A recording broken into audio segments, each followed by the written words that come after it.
Hey guys, it is Scott the Steamroller Steehn with winnersandwhiners.com. It's Friday the 30th of December. Man, if you got shit to do before the end of the year, time to get on it. But before you do it, you might want to listen to the play of the day. Of course, all we ask in return is that you guys take a minute, smash that thumb, give us the like. Always appreciate the effort. And while you're smashing, hit that subscribe button, ring the bell, get notified every time we put up brand new content. Like the college show going up today, Scott and I are going to put a little playoff preview of the semifinals and take a guess who we think is going to be the national champion. So make sure you check that out. It'll be up later today. Of course, Once Upon a Time in Las Vegas is up. Check that out. Make sure you comment for a chance to win $100. And before you do any of that, make sure you put your plays that you like in the comment section.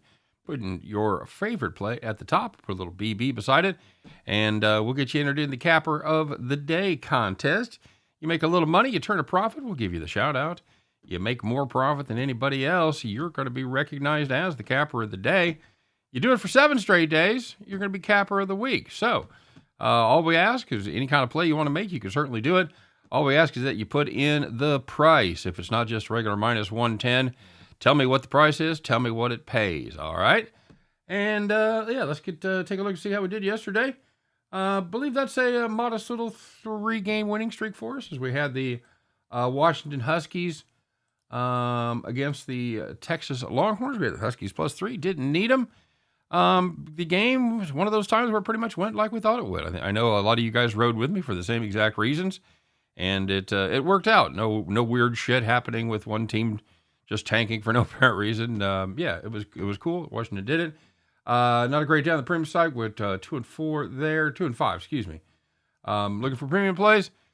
Got something for today. We had been running pretty good. Had a little slip yesterday. I think we're going to get back on the horse. Make sure you check out discount code 50%. Check out No House Advantage. Very cool thing. Fantasy sports redefined. And without further ado, let's get to our play. Taking a look at a little Orange Bowl action down there. And you know what? We got some orange in the Orange Bowl as Clemson and Tennessee square off. Clemson 6-point favorites. You know what we're going to do? We're going to ride with the Tigers right here. We're going to ride the Tiger, if you will.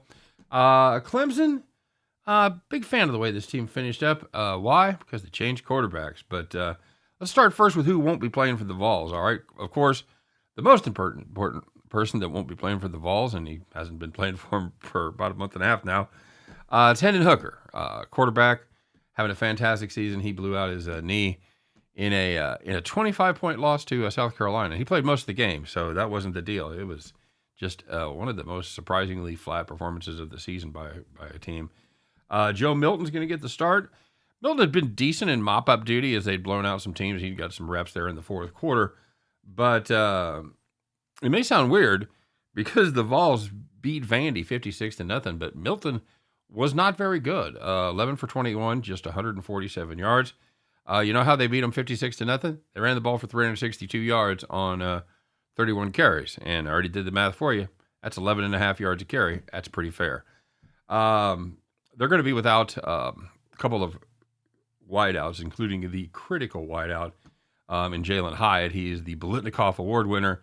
And not surprisingly, he's decided to go, I'm pretty much not going to be needed for this one. Cedric Tillman's out. He's the wide receiver 4 on that team. The Vols, well, obviously, they like to run the ball just like they did against Vandy, but they're going to have a little more difficult time doing it against Clemson. Clemson gives up just 3.2 yards per carry. That's 8th in the nation. They also are 8th in the nation in rushing yards per game given up, and that's going to be a much stiffer test than the Commodores, who rank 88th in rush defense. Clemson, well, you know what? Like I said, they're also going to be without the quarterback for them that started all season. But unlike Tennessee, for the Tigers, it's a good thing. DJ Ulaga, you know what? I swear to God, I can say this in conversation. Uagalele, thank you. It wasn't awful, but he was a definite step back from the quarterback play they'd been used to at Clemson in the past few seasons.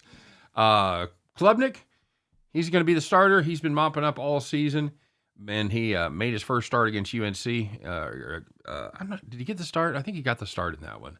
If he didn't, he got in really fast because I think Uagalele had 4 pass attempts. I assumed he'd brought him in on some packages. I thought he'd start. Anyway, Doesn't matter because he was really, really good.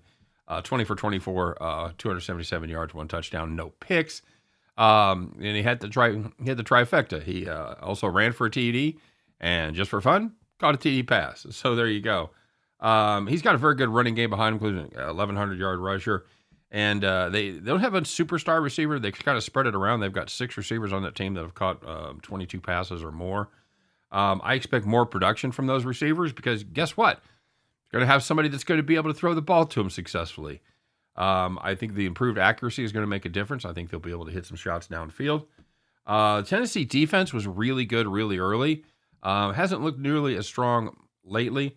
I think they are vulnerable to the rush, and I think they're going to give what's his name? Klubnik. Sorry.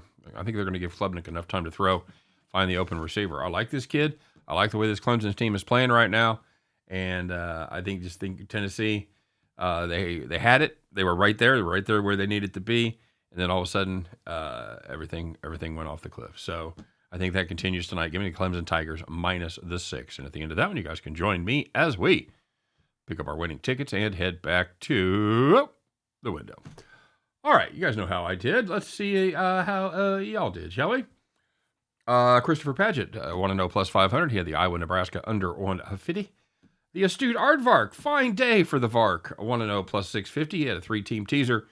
Syracuse plus 18, Florida State minus 2.5. There's your sweat right there, buddy. Washington plus 10. That paid plus 130. Ziwa Carter goes 1-0 plus 500. He saw those 36.5 points the mocks were getting out of Florida A&M, said, I cannot resist that. I cannot resist taking 36.5. And he did. And it paid off because they only lost by 32. Nicely done. Colin Smedley, new guy. Good to see Colin around. Yeah, man. Absolutely put your picks in every day. Whenever you want to put them in, drop them in. We always appreciate it. He got off on the right foot today going 1-0 plus 6 hundo as he had the Washington Huskies plus 120. Colin, and I know he was asking some questions about posting, and maybe you're wondering why you were plus 120 and you end up being plus 600. It's kind of a carryover from the way we used to do it where you allowed 5 units. So if you hit one, you're 1-0 plus 500. So that's why everything's all single plays are multiplied by 500. It's just kind of a holdover from the way we used to do it. Anyway, your capper of the day, guys, going 1-0 plus 850. It's the doctor. It's Doc Brown, everybody. He had a 4-team teaser with Syracuse plus 19.5, under 53.5 in that game. Florida State money line and the Washington Huskies plus 11.5. That's plus 170. That's how you get to 1-0 plus 850. Congratulations, Dr. Brown. You, my friend, are the capper of the day. Well done to you. Well done to everybody else there that made a little coinage. Nicely done, guys. As far as the capper of the week contest, we had Brian Gillihan ahead yesterday at 9:55, and you're not going to believe it. He's been overtaken. No, I'm kidding. He's not. He did not hit his 2-teamer today, so he's at 8:55. In second place, it's after his nice day yesterday, it's Dr. Brown. Doc Brown at 270. And Bestradamus been cruising the last couple days. Let the field come back to him as he's sitting at 205. So we've got Casino at 200, Christopher Paget at 190. So we've got some competition for second place. But again, it's parlays, it's player props. The winners are out there. Let's go find them. And I will be back tomorrow to see if I can keep it going, keep that winning streak alive, if you will, giving you my best play and giving us our best chance to head back to the window. You guys take care. We'll see you then.